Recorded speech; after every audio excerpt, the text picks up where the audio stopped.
friends, வணக்கம் and welcome back to my channel Meenas lifestyle.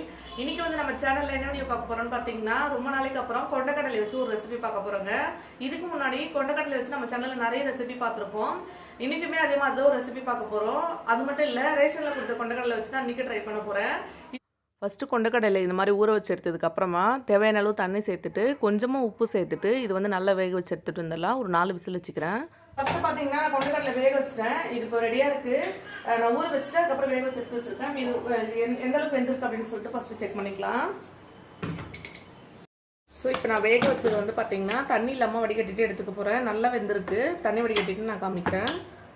பார்த்தீங்கன்னா தெரியும் இது வந்து நல்லாவே நம்மளுக்கு வெந்து வந்துருச்சு. சூப்பராக இருக்குது. அதே மாதிரி நான் கொஞ்சம் சால்ட்டும் சேர்த்து தான் ஊற வச்சு எடுத்து வச்சிருக்கேன், வேக வச்சு எடுத்து வச்சிருக்கேன்.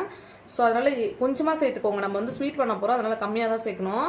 இப்போ இது சூப்பராக ரெடி ஆயிடுச்சுங்க. இது சாப்பிட்றதுக்குன்னா அப்படியே நல்லாயிருக்கும். ஆனால் இப்போ நம்ம ஸ்வீட் பண்ணிடலாம் வாங்க. நம்ம எடுத்துருக்க கொண்டக்கடலை வந்து நான் மிக்ஸி ஜாரில் சேர்த்து அரைச்சி எடுத்துக்க போகிறேன். ரொம்ப வந்து ஃபைனாக அரைக்கக்கூடாது, கொஞ்சம் குறகுறப்பாக இருக்க மாதிரி அரைச்சி எடுத்துக்கோங்க. இது கூட வேறு எதுவுமே சேர்க்க தேவையில்லை. இதை மட்டும் நீங்கள் அரைச்சி எடுத்துகிட்டு வந்துடுங்க. ஃபர்ஸ்ட் நான் இதை அரைச்சிக்கிறேன். கூடவே 2 ஏலக்காவும் சேர்த்து அரைச்சிக்கிறேன். ஒரு ஃப்ளேவருக்காக கொஞ்சம் அரைச்சிட்டேன். சேர்த்து இன்னொரு தடவை வந்து அரைச்சி எடுத்துகிட்டு வந்துடுறேன்.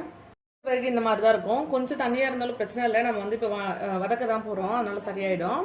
இப்போ நான் ஏலக்காவும் சேர்த்து அரைச்சி வச்சுருக்கேன். வாங்க அடுத்து என்ன பண்ணலான்னு பார்க்கலாம். இப்போ நான் கையில் வச்சுருக்கல இந்த கப்பில் அரை கப் அளவு நான் சக்கரை எடுத்திருக்கேன். நான் எடுத்துருக்க கொண்டக்கடலைக்கு அது போதுமா இருக்கும். சக்கரை கரையிறதுக்காக மட்டும் கொஞ்சமாக தண்ணி சேர்த்துக்கோங்க. ஒரு 2 டேபிள் ஸ்பூன் சேர்த்திங்க அப்படின்னா போதும். இப்போ சக்கரை எனக்கு நல்லா கரைஞ்சி வந்துருச்சு. இதில் பாகுபாதம் அந்த மாதிரிலாம் எதுவுமே கிடையாது. நம்ம அரைச்சி வச்சுருக்க கொண்டக்கடலை சேர்த்துக்கலாம். நம்ம கொண்டக்கடலை வடை வீடியோவில் கூட நிறைய பேர் கேட்டிருந்தீங்க, இது வந்து வேக வைக்காமல் அப்படியே வந்து அரைச்சி போடலாமா அப்படின்னு சொல்லிட்டு. வடை செய்யும் போது வேக வைக்காமல் அரைச்சி போடுறது தான் கரெக்டாக இருக்கும். இது மாதிரி செய்யும் போது அது வந்து ஃபுல்லாக நம்ம டீப் ஃப்ரை பண்ணிவிடுவோம். இது மாதிரி ஏதாவது ஸ்வீட் செய்யும் போது வந்து பார்த்திங்கன்னா இது வேக வச்சதுக்கு அப்புறமா செய்யுங்க. உள்ளெல்லாம் வந்து எண்ணெய் போகிறதுக்கு வாய்ப்பு இருக்காது. நம்ம ஃபஸ்ட்டே வேக வச்சிட்டோம் அப்படின்னா தான் அதோட டேஸ்ட் சூப்பராக இருக்கும். கண்டிப்பாக வேக வச்சதுக்கு அப்புறமா அந்த ஸ்வீட் செய்யணும். இப்போ நல்லா வந்து சுண்டி வந்துருச்சு. இந்தளவுக்கு நல்லா கிண்டி விட்டு நல்லா வந்து சுண்டி வந்ததுக்கப்புறமா இதுக்கான மாவு ரெடி பண்ணிக்கலாம். இன்றைக்கி வந்து நான் மைதா மாவு எடுத்துருக்கேன். இந்த மைதா மாவு உங்களுக்கு விருப்பம் இல்லை அப்படின்னா இதுக்கு முதல்ல நீங்கள் கோதுமை மாவு எடுத்துக்கலாம். அப்படி இல்லைன்னா கடலை மாவு கூட எடுத்துக்கோங்க. இப்போ நான் தேவையான அளவு மாவு எடுத்துட்டேன். இந்த கரண்டியால் 3 கரண்டி அளவு எடுத்துருக்கேன். உங்களுக்கு தேவையான அளவு எடுத்துக்கோங்க. எடுத்துகிட்டு இதில் கொஞ்சமாக மஞ்சத்தூள் சேர்த்துக்கோங்க. நம்ம பொரிக்கும் போது நல்ல ஒரு கலர் வரும், அதுக்காக. சேர்த்ததுக்கு அப்புறமா இதில் தண்ணி சேர்த்து இப்போ நம்ம நல்லா மிக்ஸ் பண்ணி எடுத்துக்க போகிறோம். ரொம்ப மாவு தண்ணி போல் இருக்கக்கூடாது, அதே மாதிரி ரொம்ப திக்காகவும் இருக்கக்கூடாது, ரொம்ப பெரிய கோட்டிங்காக ஃபார்ம் ஆகும். ஸோ அடுத்தது வந்து பார்த்திங்கன்னா ஒரு பிஞ்ச் அளவு நான் சால்ட் சேர்த்துக்கிறேன். அந்த ஸ்வீட் வந்து என்ஹான்ஸ் பண்ணி கொடுக்கும். இதில் வந்து நம்ம ஸ்வீட் எதுவும் சேர்க்க போகிறதில்ல, நம்ம கொண்டக்கடலையில் சேர்த்துருக்க சுகரே போதும். இப்போ நான் தண்ணி சேர்த்து கொஞ்சம் கொஞ்சமாக மிக்ஸ் பண்ணி விட்டுறேன். இது வந்து ரொம்ப நீர்த்து போகாத மாதிரி பார்த்துக்கோங்க. நான் கொஞ்சம் கொஞ்சமாக சேர்த்துருக்கேன்.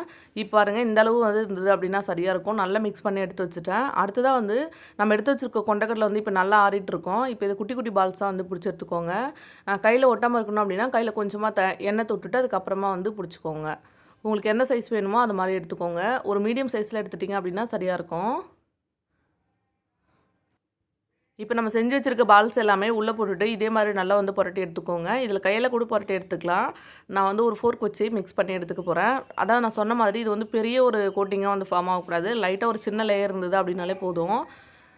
இப்போ இது சரியாக இருக்குது. இதே மாதிரி நான் ஒவ்வொன்றா இதில் சேர்த்துக்க போகிறேன். எண்ணெய் கொஞ்சம் சூடானதுக்கப்புறமா அடுப்பு லோ ஃப்ளேமில் வச்சுட்டு அதுக்கப்புறமா வந்து போடுங்க. அப்படின்னா சீக்கிரமாக வந்து நம்மளுக்கு கரைஞ்சி போயிடும். மேலே வந்து ஒரு சின்ன லேயர் மாவு மட்டும் தான் இருக்குது. உள்ளே ஆல்ரெடி நம்மளுக்கு நல்ல குக்காகி தான் இருக்கும். அதனால் கொஞ்சம் நேரம் வந்து ஃப்ரை பண்ணோம் அப்படின்னாலே போதும். அதே மாதிரி இந்த ரெசிபி கொஞ்சம் கூட எண்ணெய் பிடிக்கவே பிடிக்காது. நம்ம சேர்த்துருக்க எண்ணெய் அப்படியே இருக்கும் நம்மளுக்கு. இப்போ நான் எடுத்துருந்த 1 கப் கொண்டக்கடலைக்கு எனக்கு வந்து 8 போல் கிடச்சிது. ரொம்பவே சூப்பராக இருந்தது. கண்டிப்பாக நீங்கள் ட்ரை பண்ணி பாருங்கள். இதுக்கு வந்து ரேஷன் கொண்டக்கடலை தான் இருக்கணும் அப்படின்னு இல்லை, நீங்கள் கடையில் வாங்கினது கூட யூஸ் பண்ணலாம். அதே மாதிரி கருப்பு கொண்டக்கடலை இல்லை அப்படின்னா நீங்கள் வந்து வெள்ளை கொண்டக்கடலை இருந்தால் அதையும் யூஸ் பண்ணிக்கலாம். பாருங்கள், இது எல்லாமே நான் திருப்பி விட்டுட்டு இன்னொரு சைடும் வந்து வேக வச்சு எடுத்துக்க போகிறேன். கொஞ்சம் நேரத்துலேயே வந்து இப்போ நல்லா நம்மளுக்கு வந்துடும். இப்போ இது ஒரு சைடு நல்லா வேகட்டும். இப்போ நான் திருப்பி போட்டு ஒரு 2 நிமிஷத்துலேயே சூப்பராக வந்து 2 சைடு நம்மளுக்கு நல்லா வெந்து வந்துடுச்சு. வெளியில் எடுத்துட வேண்டியது தான். எடுத்து காமிக்கிறேன் பாருங்கள் எந்தளவுக்கு சாஃப்டாக சூப்பராக இருக்குது அப்படின்னு. வெளியில் இருக்க லேயர் வந்து நல்லா க்ரன்ச்சியாக இருக்கும். கொஞ்சம் சூடாக சாப்பிடும்போது ரொம்பவே நல்லா இருந்தது. இந்த நம்ம மஞ்சத்தூள் சேர்த்துருந்ததால லைட்டாக ஒரு எல்லோ கலர் தெரியும். அதுக்காக தான் வந்து நம்ம மஞ்சத்தூள் சேர்க்குறது. நான் எல்லாத்தையுமே இப்போ வெளியில் எடுத்துட்டேன். இது வந்து அப்படியே சர்வ் பண்ண வேண்டியது தான். இது கூட வந்து தொட்டுக்கிறதுக்குலாம் எதுவுமே தேவையில்ல. அப்படியே சாப்பிட்லாம். ரொம்ப நல்லாயிருக்கும். ட்ரை பண்ணி பார்த்துட்டு எப்படி வந்தது அப்படின்னு சொல்லிட்டு மறக்காமல் எனக்கு கமெண்ட் பண்ணுங்கள். நம்ம சேனலை இது வரைக்கும் நீங்கள் சப்ஸ்கிரைப் பண்ணாமல் இருந்தீங்க அப்படின்னா இப்போ சப்ஸ்கிரைப் பண்ணிக்கோங்க. அப்படியே பக்கத்தில் இருக்க பெல் ஐக்கனும் கிளிக் பண்ணி ஆல்ன்ற ஆப்ஷனையும் கொடுத்து வச்சுக்கோங்க. அப்போ தான் நான் போடுற வீடியோஸ் எல்லாம் நீங்கள் மிஸ் பண்ணாமல் பார்க்க முடியும். இந்த வீடியோ இது வரைக்கும் பொறுமையாக பார்த்ததுக்கு ரொம்ப நன்றி. தேங்க்யூ. தேங்க்ஸ் ஃபார் வாட்சிங். Bye friends.